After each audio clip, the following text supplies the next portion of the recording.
ঢাকা বিশ্ববিদ্যালয়ের চারুকলাকে বলছি, আপনাদের গুটিবাজি কিন্তু আমরা বুঝি যে আপনারা এইখানে বৈশা কলকাতার পলিটিক্স করেন, দিল্লির পলিটিক্স করেন। আপনাদের এই বকাবাস কলকাতার রাজনীতি করা বন্ধ করেন, কালচারাল ফ্যাসিবাদের দুষ্টামি বন্ধ করেন।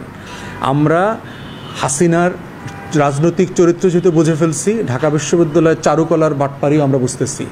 মঙ্গল শোভাযাত্রা নামে একটা জিনিস চালু করা হইলো, যেটা আসলে অরিজিনালি ছিল না। এটা ছিল আনন্দ শোভাযাত্রা, ছিল আনন্দ র্যালি ছিল। আপনি বৈশাখের র্যালি করেন না, সিম্পলি নববর্ষের র্যালি বলে একটা র্যালি করেন না, সবাই দেখবেন সেখানে আসবে। কিন্তু যখনই আপনি মঙ্গলের আশ্রয় নেওয়ার প্রশ্ন আসবে, আপনি যখন সূর্যোদয়ের সাথে সাথে সূর্য দেবতার পূজা করে তাকে ওয়েলকাম করে গান গাইবেন, এইটা অনেকের কাছে ভালো লাগবে না, এটা বাঙালি মুসলমানের কাছে ভালো লাগবে না। এর মানে সে এইটা না যে সে বাংলা নববর্ষের বিপক্ষের লোক। এই সিম্পল জিনিসগুলো, এই কালচারাল ফ্যাসিবাদ আমাদেরকে সার্বজনীন আকারে চাপিয়ে দেওয়ার চেষ্টা করা হয়েছে। আমরা বারবার বলেছি আমাদের নববর্ষ উদযাপনটাকে সবার করেন। সবার কিভাবে করবেন? ঢেকিকে সামনে নিয়ে আসেন। ঢেকিতে পার পেরে, আমরা ছোটোবেলায় পার পেরেছি না? ওটা ঢেকি মুসলমানের বাড়িতেও ছিল, হিন্দুর বাড়িতেও ছিল। আপনি গ্রামের এই চৈত্র বৈশাখের সব শাকসবজিকে নিয়ে আসেন। গ্রামের এই সময় তো কেউ গ্রামে গঞ্জে ইলিশ দিয়ে পান্তা ভাত খায় না।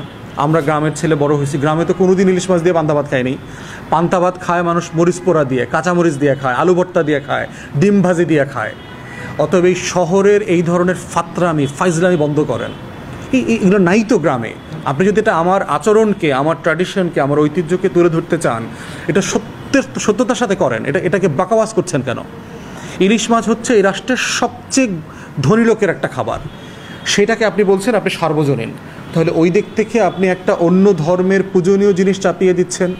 ইলিশ মাছ খাওয়ানোর না আপনি একটা বুর্জুয়া ধনী লোকের প্র্যাকটিসকে গরিব মধ্যবিত্তের উপর চাপিয়ে দিচ্ছেন। তাহলে এটা সার্বজনীন কেন হচ্ছে? বাংলা নববর্ষকে ঘিরে গত ফ্যাসিবাদের আমলে আমরা কতগুলো উদ্ভট প্র্যাকটিস দেখেছি। তার ভিতরে একটা হচ্ছে মঙ্গল শোভাযাত্রার নামে এক হিন্দু ধর্মের বিভিন্ন প্রতিকৃতিকে সামনে নিয়ে আসা, পূজনীয় করে ফেলা। হিন্দু ধর্মের ভাই বোনরা তাদের ধর্মবিশ্বাস মোতাবেক মূর্তি বানাবেন, পূজা করবেন, তার যে যা যা করণীয় তার ধর্ম মোতাবেক শতভাগ করবেন। এই শতভাগ করবার জন্য এই রাষ্ট্রের নাগরিক আকারে, অংশীজন আকারে, দল আকারে, রাজনৈতিক কর্মী আকারে আমাদের যা করবার দরকার সব কিছু আমরা করব।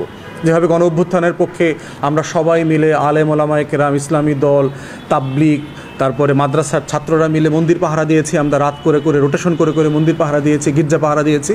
ঠিক এইভাবে হিন্দু ধর্মের সকল বিশ্বাস মোতাবেক তারা তার ধর্ম পালন করবে। কিন্তু সেটা সার্বজনীন, সেটা সবার, সেটা বাঙালির, এবং বাঙালি মুসলমানও এখানে অংশগ্রহণ করতে হবে। এই ধরনের একটা সাংস্কৃতিক, একটা কালচারাল ফ্যাসিবাদ আমাদের উপরে চাপিয়ে দেওয়ার চেষ্টা করা হয়েছে গত 6 দশক ধরে। 60-এর দশক থেকে শুরু হয়েছে এই কাজগুলো। এবং এটা করতে গিয়ে যেটা হয়েছে, পহেলা বৈশাখটা এই মাটির সবার মানুষের একটা অংশগ্রহণের জায়গা ছিল। চৈত্র সংক্রান্তির মেলা, সেটা হিন্দুদের উদ্যোগে হইতো, কিন্তু আমরা তো সে মেলায় গেছি। আমরা সেখানে গিয়ে চরকিতে চড়তাম ছোটোবেলায়। তারপরে এখনও গ্রামে গঞ্জে বিভিন্ন জায়গাতে আপনার চৈত্র সংক্রান্তির মেলা আছে। বৈশাখের হালখাতা খোলা, এটা একটা কমন প্র্যাকটিস ছিল। এবং যেহেতু বড় বড় ব্যবসায়ীরা বাজারে হিন্দুরা ছিলেন, তারা এই প্র্যাকটিসটা করতেন, কোনো সমস্যা নাই, তারা করবে, মিষ্টান্ন ভোগ করবে, ওখানে মিষ্টি করে নতুন হালখাতা করতো, এগুলো ফাইন, কোনো কিছু করবেন। কিন্তু কোনো পার্টিকুলার উদযাপনকে সার্বজনীন আকারে চাপিয়ে দেওয়াটার এই আয়োজনটা আমাদের দেশের মানুষ ভালোভাবে নেয় নাই। মঙ্গল শোভাযাত্রা নামে একটা জিনিস চালু করা হইলো, যেটা আসলে অরিজিনালি ছিল না। এটা ছিল আনন্দ শোভাযাত্রা, ছিল আনন্দ র্যালি ছিল। আপনি বৈশাখের র্যালি করেন না, সিম্পলি নববর্ষের র্যালি বলে একটা র্যালি করেন না, সবাই দেখবেন সেখানে আসবে। কিন্তু যখনই আপনি মঙ্গলের আশ্রয় নেওয়ার প্রশ্ন আসবে, আপনি যখন সূর্যোদয়ের সাথে সাথে সূর্য দেবতার পূজা করে তাকে ওয়েলকাম করে গান গাইবেন, এইটা অনেকের কাছে ভালো লাগবে না, এটা বাঙালি মুসলমানের কাছে ভালো লাগবে না। এর মানে সে এইটা না যে সে বাংলা নববর্ষের বিপক্ষের লোক। এই সিম্পল জিনিসগুলো, এই কালচারাল ফ্যাসিবাদ আমাদেরকে সার্বজনীন আকারে চাপিয়ে দেওয়ার চেষ্টা করা হয়েছে। আমরা বারবার বলেছি আমাদের নববর্ষ উদযাপনটাকে সবার করেন। সবার কিভাবে করবেন? ঢেকিকে সামনে নিয়ে আসেন। ঢেকিতে পার পেরে, আমরা ছোটোবেলায় পার পেরেছি না? ওটা ঢেকি মুসলমানের বাড়িতেও ছিল, হিন্দুর বাড়িতেও ছিল। আপনি গ্রামের এই চৈত্র বৈশাখের সব শাকসবজিকে নিয়ে আসেন। গ্রামের এই সময় তো কেউ গ্রামে গঞ্জে ইলিশ দিয়ে পান্তা ভাত খায় না। আমরা গ্রামের ছেলে বড় হয়েছি, গ্রামে তো কোনোদিন ইলিশ মাছ দিয়ে পান্তা ভাত খায়নি। পান্তা ভাত খায় মানুষ মরিচ পোড়া দিয়ে, কাঁচামরিচ দিয়ে খায়, আলু ভর্তা দিয়ে খায়, ডিম ভাজি দিয়ে খায়।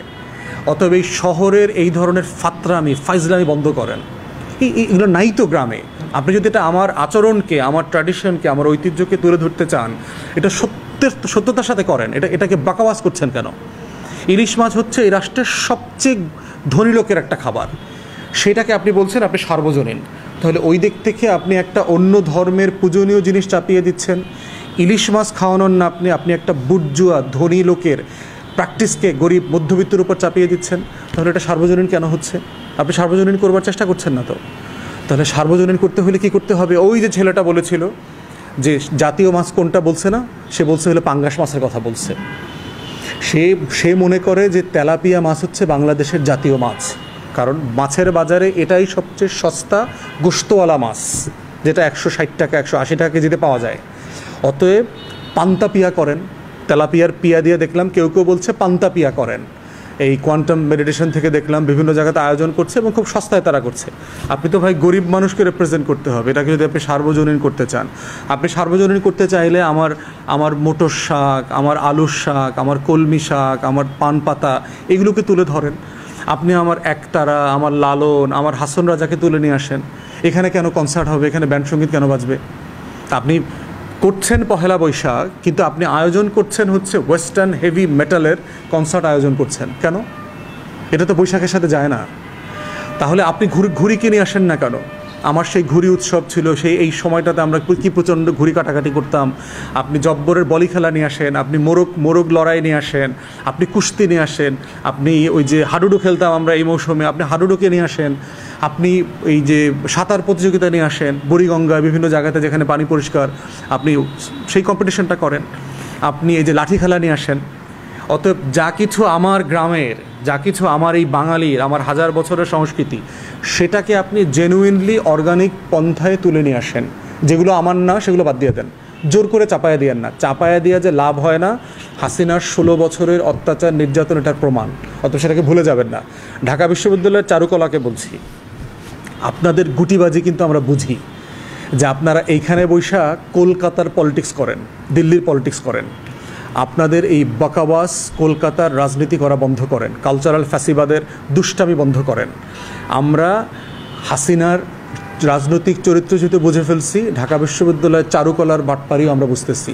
অতএব চারুকলা কেন্দ্রিক এই যে পুরো সুশীল যে নাগরিক সমাজ ডেভেলপ করছে কলকাতার, মাথা দিয়ে চিন্তা করে দয়া করে বের হয়ে আসেন। এটা বাংলাদেশ না, এটা কখনো গ্রহণযোগ্য হবে না। অতএব গ্রহণযোগ্য করতে চাইলে আমার মাটিতে ফিরে যান, আমার মাটিকে রিপ্রেজেন্ট করেন। এটাই হচ্ছে আমাদের পহেলা বৈশাখকে সার্বজনীন করা। শেখ হাসিনার একটা মূর্তি বানাইছিল, এই মূর্তিটা জ্বালায় টালায় দিচ্ছে। তো এখন প্রশ্ন হচ্ছে যে এটা আদৌ বানানো দরকার।